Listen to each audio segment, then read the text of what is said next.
Lu, udah nongkrong dulu di sini. Ntar lu lihat nih pas istirahat. Boleh tuh. Ya udah, gua nganterin ini dulu ya. Iya ya. Terus tetap ini mau kerja di sekolahan saya aja. Iya, Mas Indra. Mas Indra kan selaku pemilik yayasan. Makanya mending kita langsung datang ke sini. Ya, daripada ke kepala sekolah, ntar ribet lagi. Ya, saya sih nggak masalah. Cuman lucu aja gitu. Bu Koni ini kan punya perusahaan gede. Masa anaknya kerja di tempat saya? Bel sekolah itu kadang cuma terdengar seperti bunyi biasa. Tapi hari itu, buat Kino dan Peto, bunyi bel terasa seperti tanda bahaya. Sehari sebelumnya, semuanya dimulai saat beberapa siswa jagoan menghadang kami di lorong sekolah. Nada bicara mereka santai, tapi mata mereka dingin. Besok, pas bel istirahat bunyi, kalian ke belakang kantin. Nggak ada teriakan, nggak ada pukulan, tapi ancamannya sudah jelas. Dan sekarang, keesokan harinya, bel istirahat itu akhirnya berbunyi. Semua siswa bersorak, ada yang lari ke kantin, ada yang bercanda, ada yang ketawa keras. Tapi Kino dan Peto diam. Aku lihat wajah Kino pucat, tangannya dingin, matanya kosong. Hari ini dia nggak jajan, sama seperti kemarin.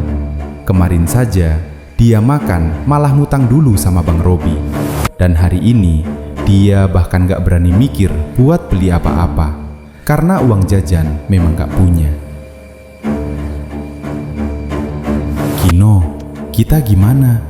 Bisik Peto pelan. Kino cuma geleng-geleng, napasnya berat. Dia tahu kalau mereka gak datang, masalahnya bakal lebih besar. Akhirnya, dengan langkah berat, Kino dan Peto berjalan ke belakang kantin. Di sana, mereka sudah menunggu. Beberapa siswa berandalan, badan lebih besar, nada bicara sok jagoan. Mana uangnya? Kino menunduk. Aku nggak punya. Satu dari mereka mendekat, nada suaranya naik. Ngapain sekolah di sini kalau nggak punya uang? Kino gemetar. Dia nggak berani melawan, nggak berani membalas tatapan. Peto cuma bisa berdiri di sampingnya, tangan mengepal, tapi takut. Brak! Satu pukulan mendarat di bahu Kino. Tidak keras, tapi cukup bikin dia jatuh terduduk. Kino! Teriak Peto panik. Ancaman berubah jadi kekerasan. Dan saat itulah, tanpa mereka sadari, Bang Robi sedang lewat. Dia mau mengantarkan makanan ke ruang guru. Langkahnya tiba-tiba berhenti. Matanya membesar. Dia melihat Kino diancam, bahkan dipukul. Langkah Robi cepat, wajahnya berubah. "Hei!" Suaranya keras. Semua langsung menoleh. Robi berdiri di depan Kino. "Apa yang kalian lakukan dengan adik ipar gua?" Semua terdiam. Kino kaget. "Hah? Adik ipar? Bang, apa maksudnya?" Robi menoleh ke Kino, lalu tersenyum tipis. "Ufah, lu diem aja." Lalu Robi kembali menatap para berandalan. "Kalian mau sok jagoan di sekolah ini?"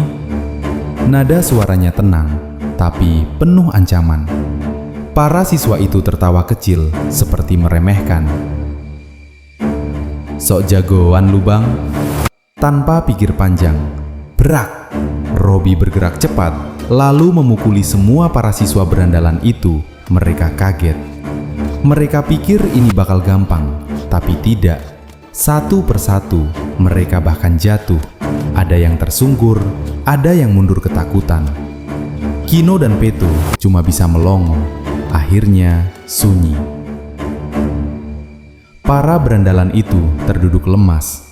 Wajah mereka berubah, bukan marah lagi, tapi menyesal. "Maaf Bang," ucap salah satu dari mereka. "Kami salah." Yang lain ikut menunduk. "Kami janji gak bakal ngelakuin ini lagi. Robby menghela napas. Kalau mau dihormati, jangan bikin orang takut. Dia menambahkan pelan. Kalian tahu siapa gua. Gua alumni sekolah ini. Kalian bisa tanyakan siapa gua sebenarnya ke kelas 3. Kino berdiri pelan, tangannya masih gemetar. Peto mendekat. Para siswa itu akhirnya berdiri menyalami Kino dan Peto. Hari itu gak ada dendam, yang ada pelajaran. Dan sejak hari itu, mereka bukan lagi musuh. Mereka berteman. Karena kadang, satu bel sekolah bisa mengubah segalanya.